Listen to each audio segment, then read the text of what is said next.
Hello and welcome back to my channel. Thank you very much for watching. My name is Sian and these are my favourites from November. November was a quietish month for me again, still recovering from my hip operation, though I am recovering well.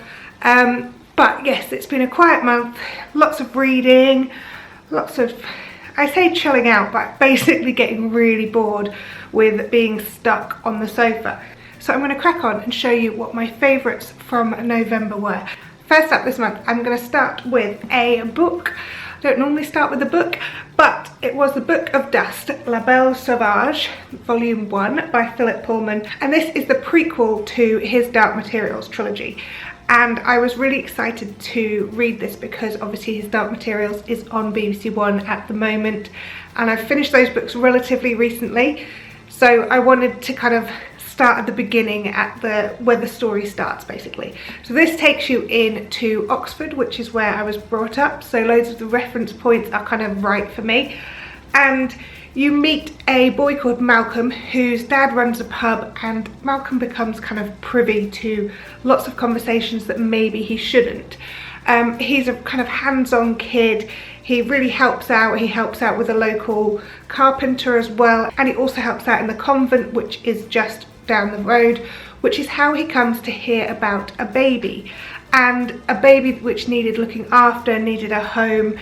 And then it all gets a bit kind of crazy from there on in. He accidentally witnesses the kind of prequel to a murder, and he finds this thing that a man had hidden, which is clearly what the people who murdered him were looking for. And it was a tiny acorn with a note wrapped inside it, which didn't actually mean much to Malcolm, but it obviously meant a lot to the people who were trying to find it. And then it gets a bit kind of, well, exciting is the only real word. And he meets the Egyptians, who are the people who live on the canals, and they tell him that a flood is coming and to be prepared. So he believes the Egyptians and he starts to kind of warn people.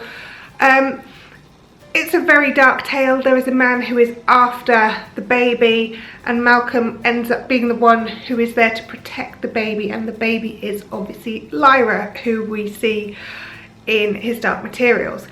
It's a brilliant book. I absolutely loved it. Yes, it's a kid's book. 100% it can be enjoyed by an adult too. It is an absolutely brilliant book. I didn't want it to end, but I do have the volume 2 of this, so I'm kind of looking forward to getting started on that, although I'm going to wait a bit. It's one of those things where you don't want to read it because you don't want it to be over, because you know that as soon as you've read it, that's it, you'll never be able to read that for the first time. Favourite book this month. Now, favourite item of makeup. This is something I was actually sent, so this is ad gifted, but they didn't ask me to promote it in any way, shape or form. They just sent it for me to try out, and I love it. So because of that, I thought I'd share with you. It Cosmetics CC cream, and it's like a moisturising foundation cream. It says colour correcting illuminating full coverage cream. I have it on right now.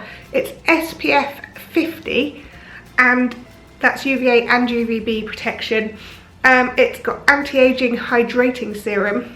I never know if I fully believe that, but it gives you a really nice even coverage on your skin without feeling kind of claggy. Like, you know, often when you put on foundation it just feels heavy, and I don't often wear foundation because of that exact reason.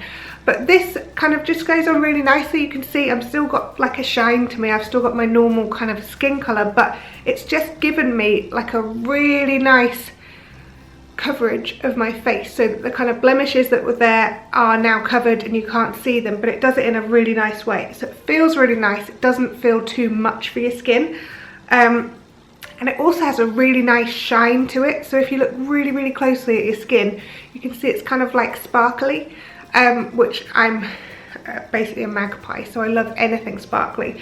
So this I've been using relatively regularly since I received it, and I would definitely be purchasing it in the future or adding it to my Christmas list because I highly recommend it. Also, the colouring is pretty good.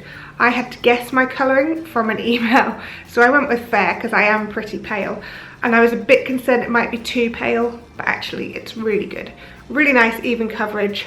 I literally just put my makeup on with my fingers because I'm awful at life but this goes on really nicely with them.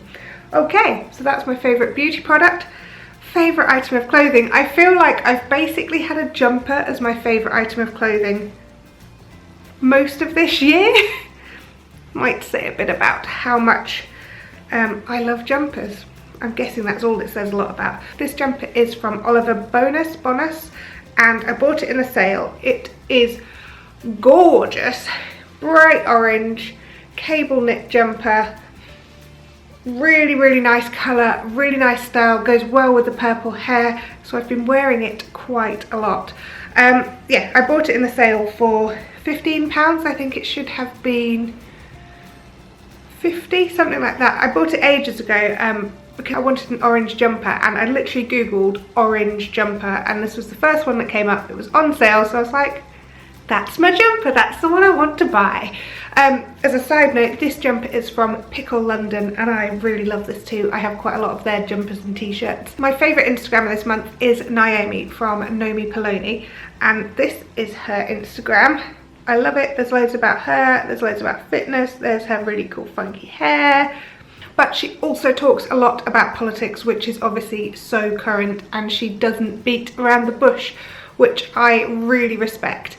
And I think we need to be having more conversations more openly about politics, and I think she is a wonderful place to go and kind of see someone being really open about politics and honest. And yeah, I think it's brilliant that we're starting these conversations more.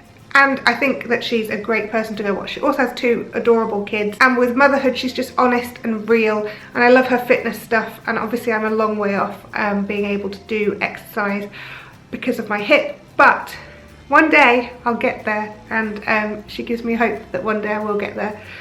My favourite YouTuber this month is someone who you've probably heard of. It's Raya Was Here. Oh my goodness, that's the noise of rain hitting the windows. It's pretty horrible outside. Raya Was Here. I absolutely love her channel. I've followed her since she and Louis from Fun for Louis got together, which is quite a long time now, I think. But I really like her channel. She comes across as really kind of honest, lovely, genuine person, and that really comes through on her videos. She's really open about body confidence, about inner beauty, all that kind of stuff. So I really enjoy watching her videos. Sorry, I feel like I've waffled on a bit this month. That is it. I will see you again next month with my December favourites. Bye!